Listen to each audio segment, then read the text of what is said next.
G'day everyone, Jimbo here, and for the last 20 years I've just been a comedian having a go, and who does fucking rude jokes and can juggle. And then a weird thing happened a few years ago.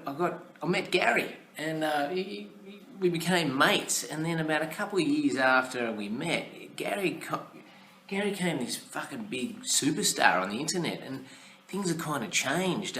We look in the inbox now, and there's all these offers coming in from people who fucking never even fucking were interested before, and it's all getting a bit overwhelming. I mean, you know, we just cruise around making videos, doing the odd show, and I've been wondering how to deal with all this. And what I've been speaking to is an agent, and this is what they're basically offering. They're saying, we'll take care of all that shit. You just do your videos, do your shows. And I said, well, does that mean that you kind of own our business though? And he goes, look, you do sign your business over to us, but we only take 20% of the money, right? And I said, and do you book the shows as well? Because that's a fucking hassle to do. And he goes, yeah, we outsource that to a booking agent, and they take about 10% of the money. And I said, and do the venues they go to, do they charge money? And they go, well, you're going to be doing big venues, and they charge about $4,000 a show. And I said, are there any other costs? And he goes, well, look, I think you should go professional now. I think you should get a film crew come in, you know, they film you, you just do your shit and they'll film you, and, you know, director, producer and editor and all that stuff.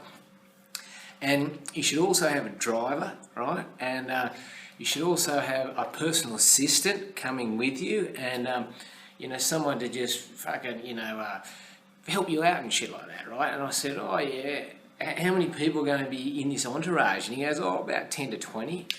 And I said, fuck, that's a lot of money. I mean, you know, just to accommodation, fuel, you know, wages, everything. And he goes, look, yeah, that's why we're going to tour you hard. And I said, fucking how hard? And he goes, mate, you won't have to do anything, right? You just fucking get in the bus, take it to the gig, do the gig, and then party with the people afterwards who want to party with you, and then fucking do it again the next day. And I said, look, I know that kind of, it sounds good, but it kind of wears you out, you know, like, you know, to get up for a show, you know, start having a bit of coffee, and then afterwards going fucking, you know, pretty hypo, having a couple of beers afterwards, and those things escalate. And he said, mate, fucking no, this is going to escalate. It's going to be a big tour. At the end of the tour, before the show, you're going to be taking cocaine, and after the show, heroin, right? It's going to be fucking all on. And I said, look, that sounds, you know, fucking full on, but what's going to happen? I'm going to crash. And he goes, you know, wouldn't it be better if I just took it easy like we do with Gary? Just fucking pace ourselves, keep ourselves healthy on the way, don't have to get into too much full-on drug shit. And he goes, no, mate, you have your rest when you go into rehab, right? And I said, fucking, well, that's what I'm kind of doing now. I'm just hanging out in Bali, just eating fucking fruit and fucking doing a bit of yoga. And he goes, no, fuck that. You'll be doing it in a proper rehab place, $2,000 a week, mate, in Australia. And I said, what happens? He goes, well, you'll be doing yoga and fucking eating fruit. And I said, what's the difference? And he goes, better decor. You'll have fucking pictures on the wall. You have a few celebrities in there with you, and they'll be making the juice for you. And I said, well, what happens when I come out of rehab? And he goes, you'll go to the ATM and there'll be no money. And I go, how come? And he goes, because you owe all the money to us. And I said, well, fucking why? And he said, look, the first tour is just to get your name out there, get the splash, get the vibe happening.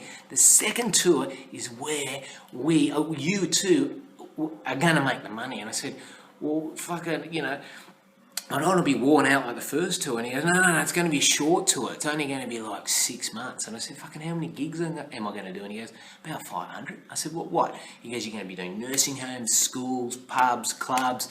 Fucking you'll be doing radio interviews, press, TV, everything. And he goes, mate, it's going to be full on. And I said, look, is the same thing going to happen? I'm just going to get into all these drugs and fuck myself up. And he goes, no, none of that illegal drug shit. That's fucking at the beginning of your career, the first tour.